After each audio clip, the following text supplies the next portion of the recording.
장시간 근무, 감정 조절 실행 기능 관련 뇌 영역의 변화 일으켜. 장시간 근무가 감정 조절 및 실행 기능과 관련된 뇌 영역의 변화를 일으킬 수 있다는 연구 결과가 나왔다. 국제노동기구는 과로로 인해 매년 80만 명 이상이 사망한다고 추산했다. 연구진은 주당 52시간 이상 근무하는 의료 종사자들의 뇌에 미치는 영향을 분석했다.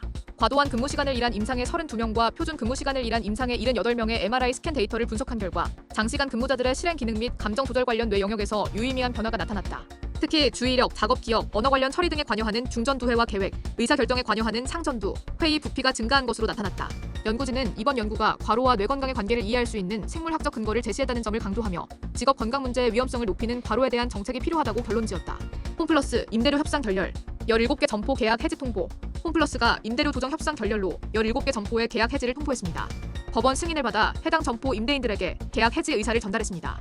이번 조치는 기업 회생 절차 과정에서 임대료 조정 협상이 마감 기한 내 합의에 이르지 못해 진행되었습니다. 회사는 전체 126개 점포 중 임차 점포 68곳 가운데 17곳과 계약 해지를 통보했으며 나머지 점포에 대해서는 협상을 지속할 계획입니다. 직원 고용은 인근 점포로 전환 배치하는 등 인위적인 구조 조정 없이 유지할 방침입니다. 홈플러스 관계자는 법원 승인 절차를 거쳐 계약 해지 통보를 했지만 다음 달 12일까지 회생계획안 제출 전까지 임대인들과 협상을 계속할 예정이라고 밝혔습니다. 시흥105 서울대 병원 건립 첫 관문 넘어 587억 지원 동의안 상임위 통과. 시흥시가 추진하는 시흥105 서울대학교 병원 건립 사업에 시 재정 587억 원을 투입하는 협약 체결 동의안이 시의회 상임위원회를 통과하여 첫 번째 관문을 넘었습니다. 시흥시 의회는 지난 13일 임시회에서 해당 동의안을 표결에 붙여 찬성 3명, 반대 2명으로 가결 처리했습니다. 시흥105 서울대학교 병원은 서울대학교 시흥 캠퍼스 내에 800병상 규모로 건립될 예정이며 전국 최초의 진료 연구 융합형 종합병원을 지향합니다. 2029년 개원을 목표로 오는 8월 착공에 들어갈 예정이며 수도권 서남부의 공공의료 기반 확충과 첨단 바이오 산업의 중추적 역할을 기대하고 있습니다.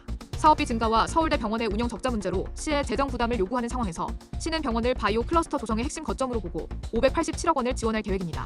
시의회에서는 이에 대한 의견이 엇갈리고 있으며 일부 의원은 병원 건립에 차질 없는 진행을 주문하는 반면 다른 의원은 시 재정 상황을 고려하여 신중한 결정을 요구하고 있습니다. 해당 동의안은 오는 16일 본회의 의결을 통해 최종 확정될 예정입니다. 화장실 창문으로 탈출 시도 환자 추락, 법, 병원장 손해배상 책임 인정. 정신병원에 입원 중이던 환자가 화장실 창문을 통해 탈출을 시도하다 추락해 중상을 입은 사건에 대해 서울고등법원은 병원장 C씨에게 1억 5,358만 7,025원을 배상하라는 판결을 내렸습니다. 이는 1심 판단을 대부분 유지한 결과이며 손해배상 금액이 일부 조정되었습니다. A씨는 2019년 4월경도 정신지체와 양극성 정동장애 등으로 비정신병원에 입원했으며 2020년 4월 재활훈련 중 화장실 창문을 통해 탈출을 시도하다 추락했습니다. 해당 창문은 바닥에서 약 140cm 높이에 위치해 있었고 아래에는 세면대가 있어 환자가 딛고 올라가기 쉬운 구조였습니다. 1심 재판부는 비병원이 사고 가능성을 충분히 예측할 수 있었음에도 안전조치를 하지 않았다며 과실을 인정했습니다. 병원 측은 정신의료기관 시설 기준에 따라 설비를 갖추고 관련 법령상 의무를 다했으므로 과실이 없다고 주장했지만 재판부는 사고 후에야 창문에 가로막을 설치한 점을 지적하며 병원 측의 주장을 받아들이지 않았습니다.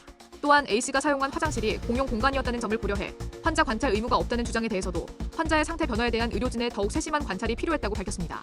다만 사고의 주된 원인이 A씨의 돌발 행동에 있었던 점을 고려해 병원장 C씨의 책임을 전체 손해액의 20%로 제한했습니다. A씨와 B병원 측 모두 항소했지만 항소심 재판부는 1심 판단 기준을 유지하며 손해배상액을 일부 감액 조정했습니다. 법원은 정신병원의 특성상 환자의 탈출 시도 가능성이 항상 존재하므로 병원 측은 탈출 방지 시설을 세심하게 갖춰야 할 주의 의무가 있다고 강조했습니다. 경실련 이재명 공약 시장 친화적 제대로 된 정책 논의 실종. 경제정의 실천 시민연합은 이재명 더불어민주당 대선 후보의 공약에서 핵심적인 사회경제, 구조개혁 과제가 배제되고 시장 친화적인 방향으로 정책 노선이 전환되고 있다고 비판했다.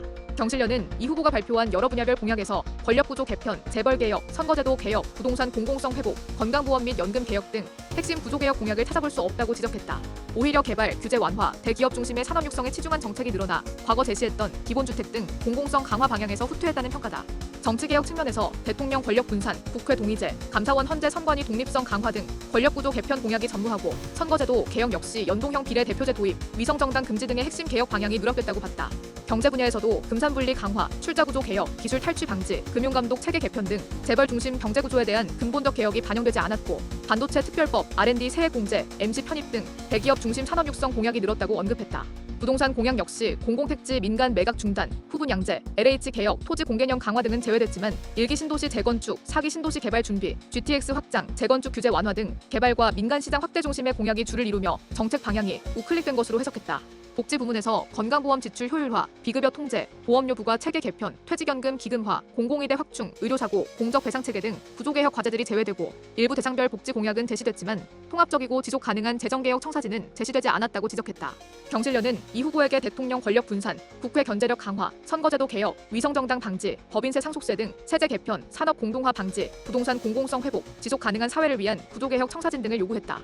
경실련은 이 후보가 진정한 개혁 후보로 평가받기 위해서는 과거의 개혁적 기조를 되찾고 책임 있는 개혁 공약을 다시 내놓아야 한다고 촉구했다.